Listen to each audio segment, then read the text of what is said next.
Hey, welcome back, Barbarians, to another Destiny 2 video. Today we are going to be taking a look at another Deep Stone Crypt Raid weapon.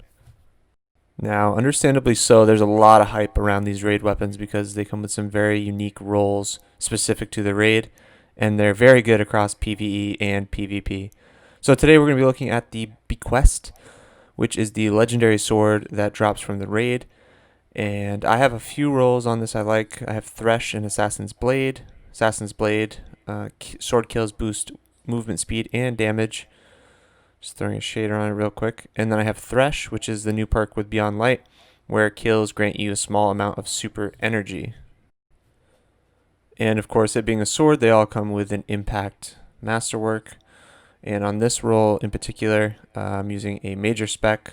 On my other sword, I'm using a boss spec. And that one has Relentless Strike and Assassin's Blade, which they pair really well together. Hence, that's why that one's masterworked in the bottom left. But today we're actually going to be showcasing how it performs in a Wraithborn Hunt PvE. This sword puts out a lot more damage than you might think, and this is why I think it is the best legendary sword in the game currently.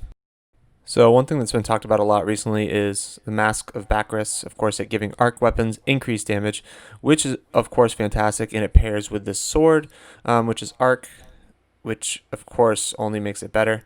Now, the reason this sword, I think it's the best one for a legendary in the game right now, and arguably the best sword in the game, is its curated roll comes with Killing Wind and Assassin's Blade. Now that would be my ideal roll if I could get it, and that is the curated one.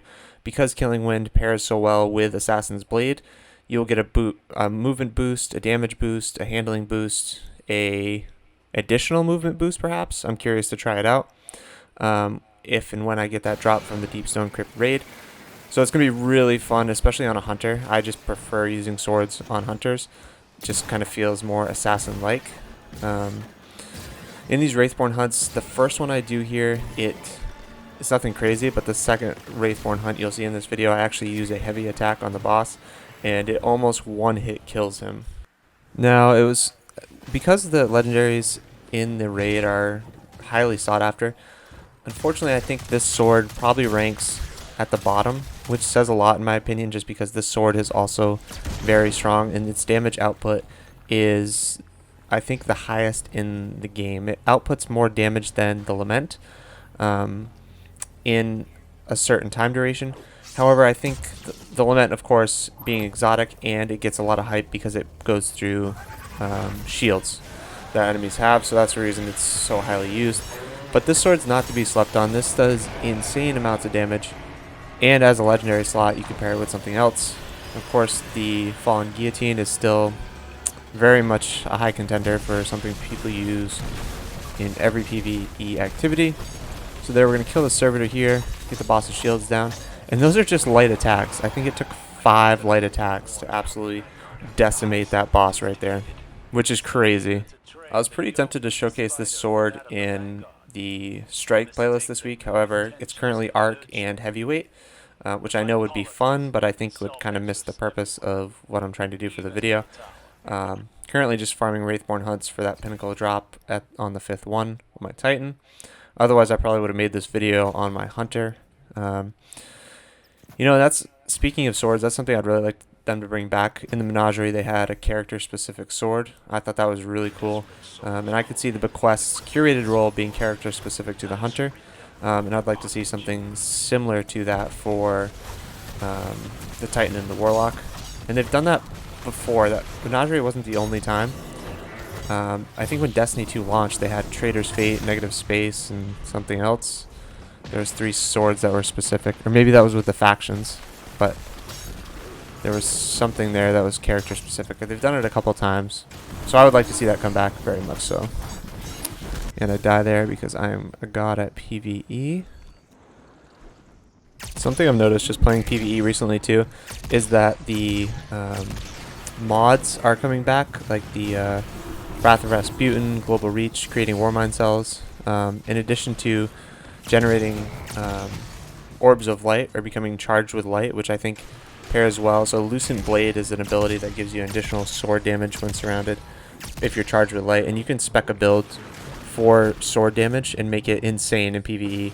And I think that'd be really, really fun with this sword to do, especially just with the synergy between this arc sword and the Mask of Bequest. I mean, you can pair that with the fragment, you know, that I talk about all the time. After you freeze or a target is slowed or frozen, you get 10% increased damage. On top of the mask, you can also pair that with the arc boost. But on top of that, if you just use the mask near an enemy, you can get both at once. And the sword being used up close, I think it's just going to help. And again, hunters who spec high mobility anyway, that also pairs with the Mask of Bequest, so your high mobility decreases that's cooldown. And the synergy just all around there is absolutely crazy.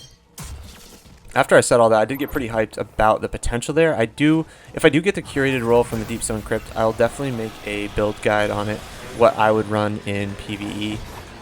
Again, in PvP, that same curated roll might be fun, but swords I use in 6s occasionally, and if I pick up heavy, it's just kind of a fun thing to add and kill your enemy with. So this sword here, you're going to notice after I take out this servitor, the heavy attack does an insane amount of damage right here. 1, 2, heavy.